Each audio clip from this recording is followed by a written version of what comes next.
Against the effects of toxic chemicals, the protective mask has always been the most important piece of individual equipment. It fully protects the delicate respiratory tract.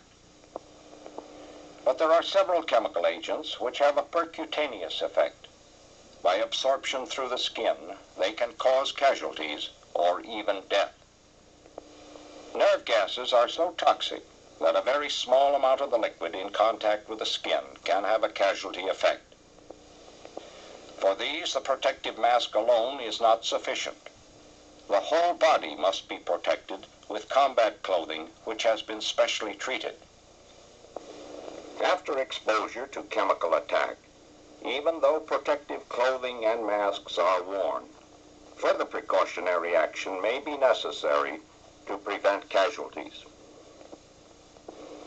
For this purpose, an individual decontamination and treatment kit, E21, has been developed.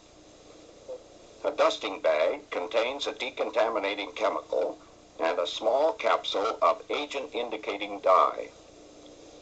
By crushing and kneading, the capsule is broken and the dye indicator is intimately mixed with the dusting powder. The decontaminating powder will neutralize small droplets and aerosols of nerve gas. At the same time, the presence of larger drops will be quickly revealed by a color change of the dye indicator. Small metal patches are provided to seal off these spots of gross contamination so as to prevent any possibility of the nerve gas penetrating through the clothing to the skin.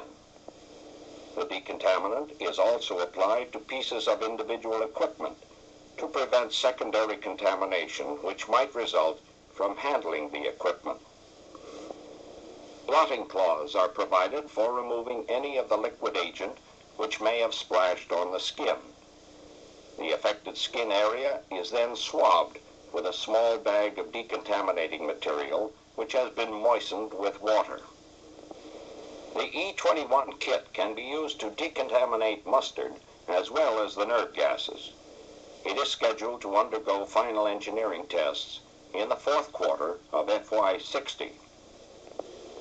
No change has been made in the method of impregnating outer garments of protective clothing, but the protective underwear has been vastly improved over the World War II type, which was uncomfortable to wear and often caused skin irritation. Developed in coordination with the Quartermaster Research and Development Center, it is a soft-textured, lightweight cotton fabric treated with HyCar and gives good protection against liquid toxic agents. Its protective property is not diminished by perspiration or laundering, and therefore does not require re-impregnation, as was the case with the older type. The newly standardized field protective mask, M17, is much improved over older types. Vision and voice transmission are better, and having no external canister, it is streamlined and more comfortable to wear. New special purpose masks have also been developed.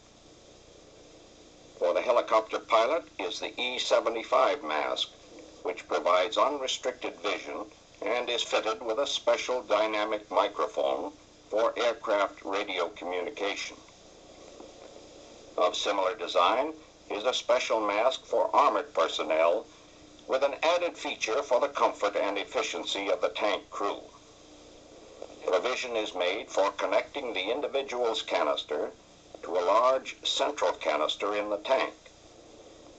While operating the tank, air is supplied under pressure from the large canister to the mask of each crew member, and breathing becomes effortless. A quick release connection permits the crew to bail out rapidly without loss of mask protection. Still another type of special mask has been developed for the casualty who is unable to wear his M17 mask because of head wounds. Bag-like in shape, it is made of filter material and equipped with clear plastic eyepieces. A gas-tight seal is formed by means of a drawstring which maintains moderate pressure around the neck. Thus, the patient is protected while being moved through a toxic atmosphere to an aid station or hospital. Point source alarms have been developed to detect and automatically warn of the presence of nerve-type chemical agents, which in vapor or aerosol form are odorless and invisible. The larger model on the right has been adopted by the United States Navy for shipboard use. The smaller model is a later development which carries its own power source. These alarms continuously sample the atmosphere through a chemically treated paper. A concentration of toxic agent in the air well below the level required to cause casualties produces a color change on the paper. This is detected by a photoelectric cell activating the alarm system.